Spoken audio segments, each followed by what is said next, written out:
Good morning, all of you. Subject ME1, Manufacturing Engineering 1, Diploma 3rd Sem Mechanical. આજે આપણે આ subject start કરીએ છીએ. શરૂઆત કરીએ ચેપ્ટર નંબર 1થી કે જેની અંદર બેઝિક ઓફ મેન્યુફેક્ચરિંગ પ્રોસેસની અંદર જે ટર્મિનોલોજી યુઝ થાય છે એના વિશે ડિસ્કસ કરવાના છીએ. તો શરૂઆત કરીએ. પહેલી ટર્મિનોલોજી છે મેન્યુફેક્ચરિંગ પ્રોસેસ એટલે શું? ગુજરાતીમાં ઉત્પાદન પ્રક્રિયા કહેવાય છે. ધાતુઓ, અધાતુઓ, બરાબર છે, એટલે કે મેટલ અને નોન મેટલમાં ઉપયોગી આકાર તથા પરિમાણ મેળવવા માટે કરવામાં આવતી પ્રક્રિયા જે છે એને મેન્યુફેક્ચરિંગ પ્રોસેસ કહેવામાં આવે છે. બરાબર છે. એટલે કે કોઈ બી આપણે દાખલા તરીકે એક્ઝામ્પલ લઈએ તો નોન મેટલનું એક્ઝામ્પલ લઈએ, તેમાં આપણે જો લાકડું છે, વુડ છે, બરાબર છે, તો એના ઉપર આપણે અલગ અલગ પ્રકારની પ્રોસેસ કરીને કંઈક આકારવાળું કંઈક આપણે ફર્નિચર ડેવલપ કરીએ છીએ. તો સેમ જે બધી પ્રોસેસો કરી એ શું છે? તો એ એના પર કરવામાં આવતી મેન્યુફેક્ચરિંગ પ્રોસેસ છે. ઓકે, એટલે કે કોઈ રો મટીરિયલ હોય, એટલે કે રો મટીરિયલની અંદર મેટલ પણ હોઈ શકે, નોન મેટલ પણ હોઈ શકે, અને એના ઉપર ડિફરન્ટ ટાઈપ્સ ઓફ પ્રોસેસ કરવામાં આવે. બરાબર છે. અને પ્રોસેસ કર્યા પછી તમને ડિઝાયર આઉટપુટ, તમને કંઈક તમારે જે શેપ જોતો હોય એવી કંઈક પ્રોડક્ટ ડેવલપ થાય. બરાબર છે. એવું કંઈક તમારે જે આઉટપુટ જોતું એ પ્રમાણે પ્રોડક્ટ મળે તમને, એ શું થયું? મેન્યુફેક્ચરિંગ પ્રોસેસ થઈ. સ્ટ્રેન્થ ગુજરાતીમાં કહેવાય સામર્થ્ય. ધાતુ પર લાગતા બાહ્ય બળને કારણે, એટલે કે ધાતુ પર શું લાગશે? એક્સટર્નલ ફોર્સની વાત કરેલી છે. ઓકે, એક્સટર્નલ ફોર્સ જે લાગશે ધાતુ ઉપર, એના કારણે શું થશે? વિકૃતિ, એટલે કે ડિફોર્મેશન થશે. બરાબર છે. આવા આ જે ડિફોર્મેશન થયું એને રેજિસ્ટ, એટલે કે અવરોધની જે ક્ષમતા જે છે એને શું કહેવામાં આવશે? સ્ટ્રેન્થ કહેવામાં આવશે.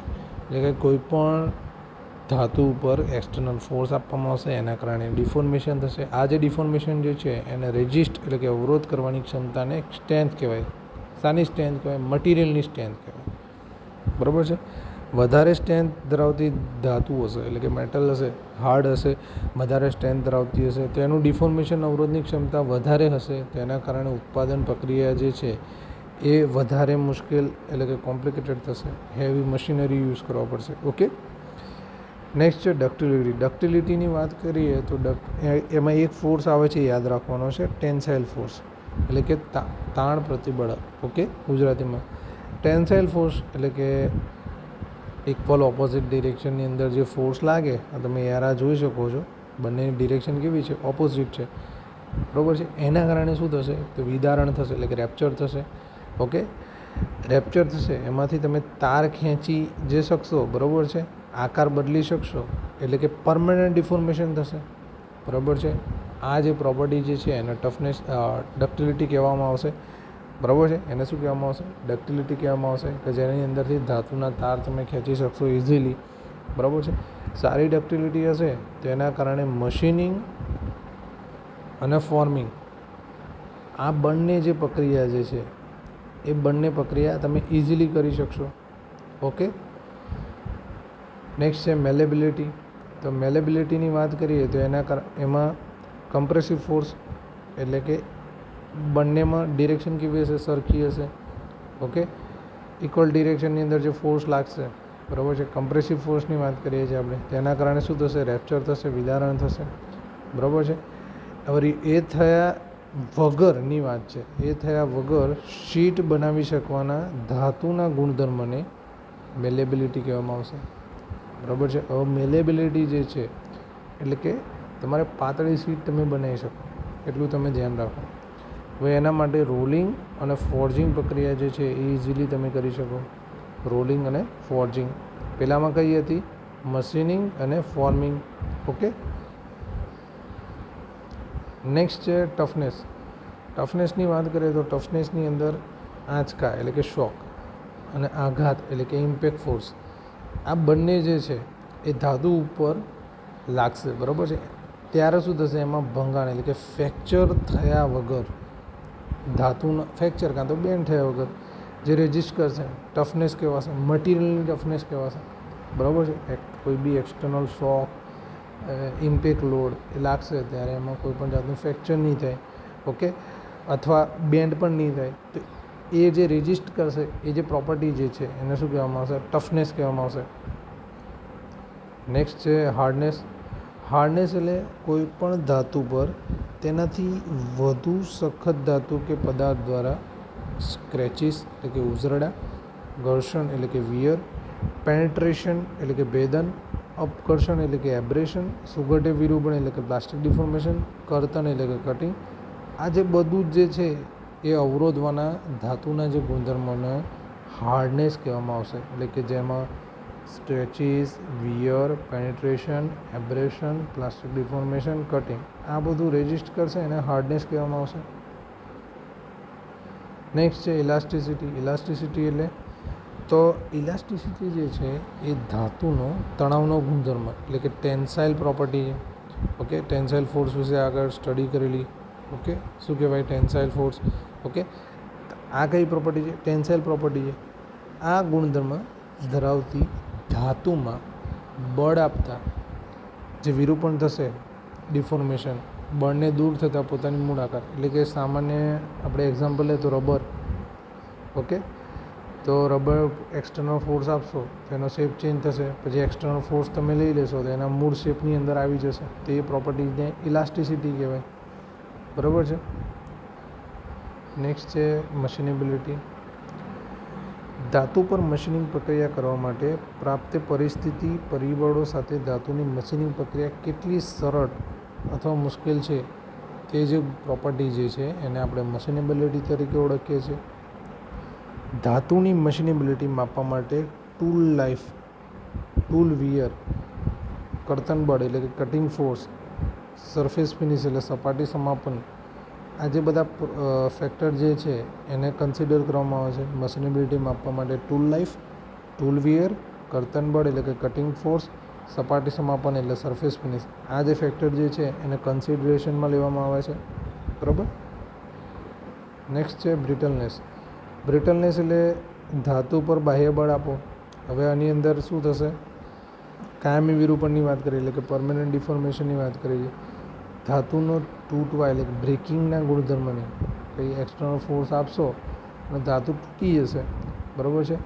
તો એ જે પ્રોપર્ટી જે છે એને બ્રિટલનેસ કહેવાશે. આ કોના કરતાં વિરુદ્ધમાં છે? ડક્ટિલિટીની વિરુદ્ધ પ્રોપર્ટી. બરાબર છે. ડક્ટિલિટીમાં તો શું તમે એક્સટર્નલ ફોર્સ આપો ડિફોર્મ થાય. બરાબર છે. એમાંથી તમે તાર ખેંચી શકો, એમાંથી તમારે તાર તમે ખેંચી ન શકો. બરાબર છે. એક્ઝામ્પલ આપે છે ગ્લાસ છે, કાસ્ટ આયર્ન છે. બરાબર છે. કાસ્ટ આયર્ન કેવું મટીરિયલ છે? બ્રિટલ મટીરિયલ છે. ઓકે. નેક્સ્ટ છે રેસિડ્યુઅલ સ્ટ્રેસ જે છે એનું આપણે ડેફિનેશન જોઈએ. ઉત્પાદન પ્રક્રિયાઓ દરમિયાન ધાતુને આકાર આપવા માટે એટલે કે શેપ આપવા માટે અથવા તેના ગુણધર્મો બદલવા માટે, પ્રોપર્ટી ચેન્જ કરવા માટે અમુક પ્રક્રિયાઓ જેવી કે મશીનિંગ છે, કોલ્ડ વર્કિંગ છે, વેલ્ડિંગ છે, હીટ ટ્રીટમેન્ટ છે, બધી પ્રોસેસ કરવામાં આવે છે. બરાબર છે. મશીનિંગ પ્રક્રિયાઓના નામ છે machining, cold working, welding, heat treatment. Okay. હવે આ બધી જે પ્રક્રિયાઓ જે કરવામાં આવે છે એ કર્યા પછી એના અમુક જે ભાગો એટલે કે કમ્પોનન્ટ જે છે એમાં સ્ટ્રેસ રહી જાય. બરાબર છે. આ સ્ટ્રેસ જે છે એને શું કહેવામાં આવે છે? રેસિડ્યુઅલ સ્ટ્રેસ કહેવામાં આવે છે. અવશેષ પ્રતિબળ અથવા ઇંગ્લિશમાં એને રેસિડ્યુઅલ સ્ટ્રેસ કહેવામાં આવે છે. આ જે પ્રોસેસ જે છે એમાં ધાતુના ઉષ્ણ તાપમાનમાં ફેરફાર, ફેઝ ટ્રાન્સફોર્મેશન દરમિયાન થતા કદ, ઘનતાના ફેરફાર એટલે કે ડેન્સિટી ડિફરન્સ, એના કારણે ધાતુમાં અસામાન્ય સુઘટ્ય વિરૂપણ એટલે કે નોન યુનિફોર્મ પ્લાસ્ટિક ડિફોર્મેશન થાય છે. બરાબર છે. અને આ અસામાન્ય સુઘટ્ય વિરૂપણને કારણે રેસિડ્યુઅલ સ્ટ્રેસ જે છે એ શું થશે? પ્રોડ્યુસ થશે. રેસિડ્યુઅલ સ્ટ્રેસની વાત કરીએ તો એની અસરો કઈ કઈ છે? ઇફેક્ટ કઈ કઈ થાય છે? તો ધાતુમાં રહેલી રેસિડ્યુઅલ સ્ટ્રેસની હાજરીને કારણે ધાતુના કોરોઝન રેઝિસ્ટન્સ, ફટિંગ બિહેવિયર બંનેની અંદર શું થશે? વધારો થશે.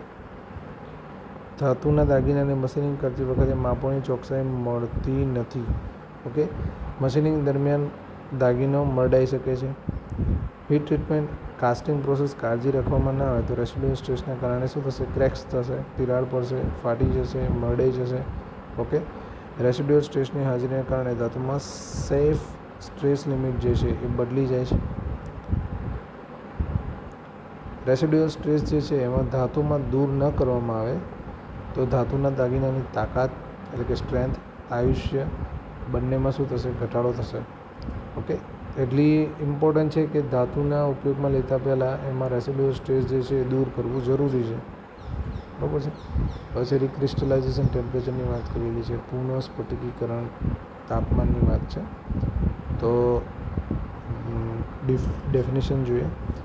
વિરૂપણ પામેલું એટલે કે ડિફોર્મ મેટલ હશે એમાં તપાવવાની પ્રક્રિયા એક સરખા સ્ટ્રક્ચર ધરાવતા ન્યૂ ગ્રેન્સ એટલે નવા કણો ઉત્પન્ન થવાની જે પ્રક્રિયા જે છે એને પુનઃસ્ફટિકીકરણ કહેવામાં આવે છે. પુનઃસ્ફટિકીકરણ દરમિયાન મિકેનિકલ વર્કિંગના કારણે ડિફોર્મેશન પામેલી જે ધાતુ જે છે ફક્ત નવા કણો ન્યૂ ગ્રેન બનશે. ધાતુનું નવું સ્ટ્રક્ચર બનતું નથી, ખાલી ગ્રેન જ બને છે, નવું સ્ટ્રક્ચર નથી બનતું. આ સ્ટ્રક્ચરના કણો કોઈપણ પ્રકારની સ્ટ્રેનથી મુક્ત સરફેસ બનાવે છે. ઓકે, તાપમાન પર ધાતુનું પુનઃસ્ફટિકીકરણ પ્રક્રિયા ઉદ્ભવશે, નવા કણો ઉત્પન્ન થશે. ઓકે, પુનઃસ્ફટિકીકરણ ટેમ્પરેચર કહેવામાં આવે છે. અસર કયા કરતા પરિબળો કયા કયા છે? તો પહેલો છે કણનું માપ એટલે કે ગ્રેન સાઇઝ. તો જેમ ફાઇન ગ્રેન હશે બરાબર છે તેનું પુનઃસ્ફટિકીકરણ ટેમ્પરેચર કેવું હશે? નીચું હશે.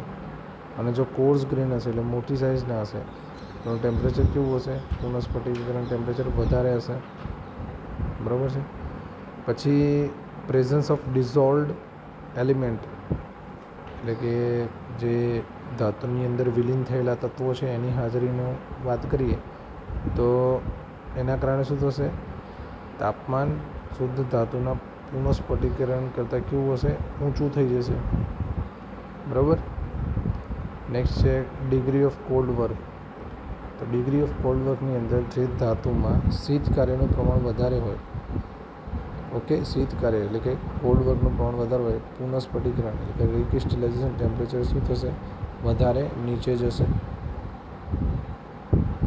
નેક્સ્ટ છે વિરૂપણ થયેલી ધાતુને ગરમ કરવા માટેનો સમય એટલે કે time for which the deform metal is heated. ધાતુની એનલિંગ પ્રક્રિયાનો ટાઈમ વધુ રાખવામાં આવે તો તેનું પુનઃસ્ફટિકીકરણ તાપમાન શું થશે? નીચું થશે. એનલિંગ પ્રોસેસ એ આગળ તમારે ડિટેલમાં હીટ ટ્રાન્સફરમાં ભણવાની આવશે, હીટ ટ્રીટમેન્ટમાં ભણવાની આવશે. હીટ ટ્રીટમેન્ટ પ્રોસેસ જે છે એની અંદર આવશે. એનલિંગ પ્રક્રિયાનું ટેમ્પરેચરની વાત કરીએ તો ટેમ્પરેચર ઓફ એનલિંગ પ્રોસેસ, એનલિંગ પ્રક્રિયા દરમિયાન પ્રમાણમાં ઓછા તાપમાન સુધી જ ગરમ કરવામાં આવતી હોય તો પુનઃસ્ફટિકીકરણ એટલે રિક્રિસ્ટલાઇઝેશન માટે ધાતુને વધારે સમયની જરૂર પડે છે. નેક્સ્ટ છે ડિગ્રી ઓફ પ્લાસ્ટિક ડિફોર્મેશન. સુઘટ્ય વિરૂપણ એટલે કે પ્લાસ્ટિક ડિફોર્મેશનની વાત કરીએ તો એમાં વધુ હોય તો ધાતુને તેના રિક્રિસ્ટલાઇઝેશન ટેમ્પરેચરથી ઉપરના તાપમાન સુધી ગરમ કરવામાં આવે એને હોટ વર્કિંગ.